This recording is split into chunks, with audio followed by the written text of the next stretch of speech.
What is the most unique or unusual way of making money you have seen?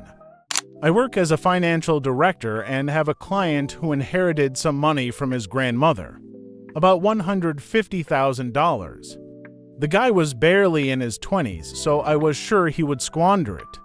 Sure enough, he soon came to me and said that he needed money for a business they were planning to start with another friend. He's a typical alpha type of young man.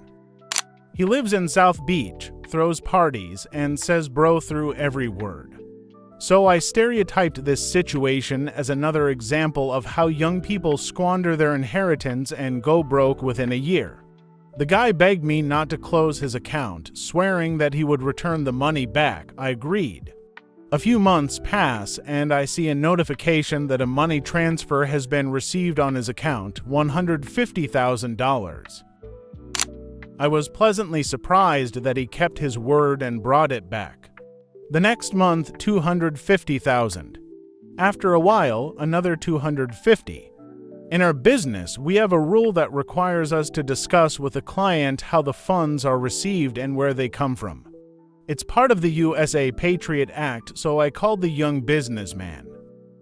It turned out that he and his friend had gone to Miami and spent their entire inheritance on buying Ferraris, Lamborghinis, and so on. He bought a bunch of exotic sports cars, but here's the trick. All these cars are not liquid, none of them work. They are old-drowned cars that the insurance company recognized as beyond repair. So the guys bought some cool cars that didn't work and polished them up. They loaded them onto a tow truck and drove them to people's homes, leaving them there for 4 hours. As it turned out, there is a huge demand for photography with exclusive cars among influencers who want to show off their achievements. For $1,000, you get 4 hours alone with the car in your backyard, where you can take as many videos and photos as you want. After that, he loads them onto the back of his tow truck and drives them to another location.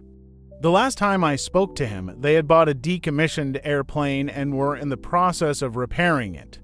This business model he has revolves around people giving away their hard-earned money to look cool on the internet. It blows my mind, but at least he's doing great financially, and I'm happy about that. I remember a guy from Berlin who used to sell stuffed animals for the holidays. People from America would pay him and send him their stuffed animals, and he would take them on a tour of Berlin in a small old Soviet car and take pictures of them along the way. At the end, he would send the stuffed toy back to the owner along with photos of the trip. I met a guy who produces illustrated manuscripts for museums and wealthy collectors. He makes his own vellum from sheepskin, creates quills, mixes inks, paints, and pigments, and does the gilding and binding by hand. He used to paint for Magic the Gathering. His most famous painting is Ursa Smiter. In the UK, I met a man who used to fly his hawk over the parking lot of my office once a month to scare away small birds and prevent them from defacing cars. He spent days wandering from one parking lot to another, flying his hawk for money. Professional white male, I'm not sure if this is still relevant, but when I went back to college after the army, a couple of the guys I studied with went to China for a couple of months and got jobs. There, they basically just walked around in suits with briefcases in the lobbies of various corporate offices. Obviously, in China, your business looks more respectable if you have a few young white businessmen hanging around. I'm not sure if they worked directly for the company or for an agency, but they said the pay was decent and the work was quite easy. The Bristol Museum parking attendant sat in a small booth and collected parking fees for the local administration. He had been working there for many years. One day he didn't come to work. A few days later, the regular visitors got worried and called the council to find out if he was okay. They found out that the parking lot near the museum was free, and the administration did not even suspect that someone was charging for it. The man set up his own booth, sat in it, and collected money for parking for years, and then disappeared. I knew a guy who was overweight and conventionally unattractive. He worked as a stripper comedian. The guy would come to shows, and only when the audience offered him more money than his contract stipulated would he stop the music, get dressed, and leave. Obviously, the guy was making good money doing this. My sister opened a nail salon after working for other people as a hairdresser. She also has some extra income. She works in funeral homes. She cuts hair and does manicures for so-called clients. I knew a hairdresser who lived and worked in his trailer. He would drive into a city, find a parking lot near a busy place, and get permission to stay there. The guy was charismatic and had a Lenny Kravitz-like style, but he was an extremely gentle and kind person. He worked whenever he wanted, and there was always a line to see him. People accepted the fact that he didn't have any work schedule and didn't make any preliminary appointments. Apparently, the guy worked like that for years. As soon as he got bored in one place, he would break off and find a new place. This guy is easily one of the 5 coolest people I've ever met. I once had a student whose father made a living by organizing and conducting medieval battle reenactments in his backyard. I lived not far from an industrial park. The guys moved in next door and started a business making handmade billiard tables without any experience. They were penniless and both lived in a warehouse. The quality of the wood tables was terrible. They offered me to join them, but I refused. Still, they managed to sell a few pool tables. A year later, they bought a house. 10 years later, they had a large showroom. And in another 10 years, they founded a national brand. Please, someone give me a tip of the hat.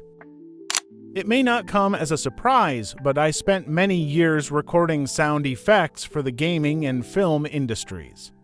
Almost every sound you hear in a movie or TV show is created by sound engineers. I supplied them with raw materials and traveled extensively 2-point microphones at a variety of subjects, from obscure single historical artifacts to everyday objects like doors or cabinets.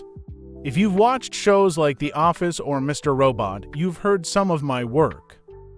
I worked with the nicest girl in the world and just a nice person.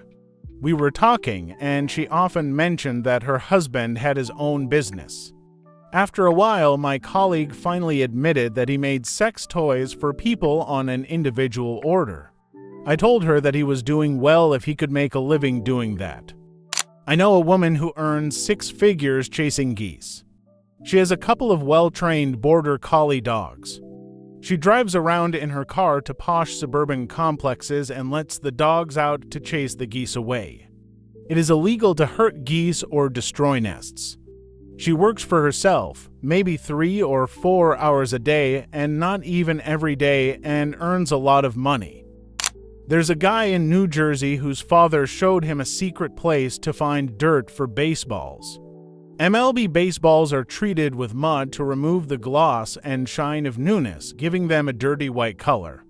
This man holds the exclusive rights to the mud for every MLB baseball. The place where the mud is collected is under his protection. No one else knows where he gets it from. It is not known if he makes a living from this, but the guy is definitely making a good living from a super niche trade. My cousin lives in New York City and works for a company that maintains beehives on the roofs of corporate buildings. Companies that own skyscrapers want to maintain an image of being environmentally friendly by keeping bees on the roof. However, they obviously don't want to do it themselves, so my cousin does it.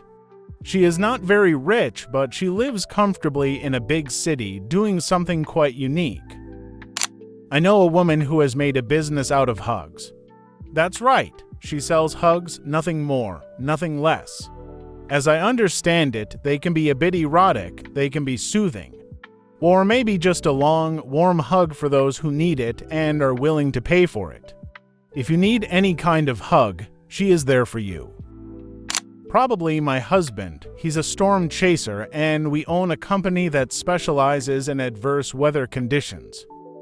I have a friend whom I've known since I was 5 years old who would take on any job if it paid well.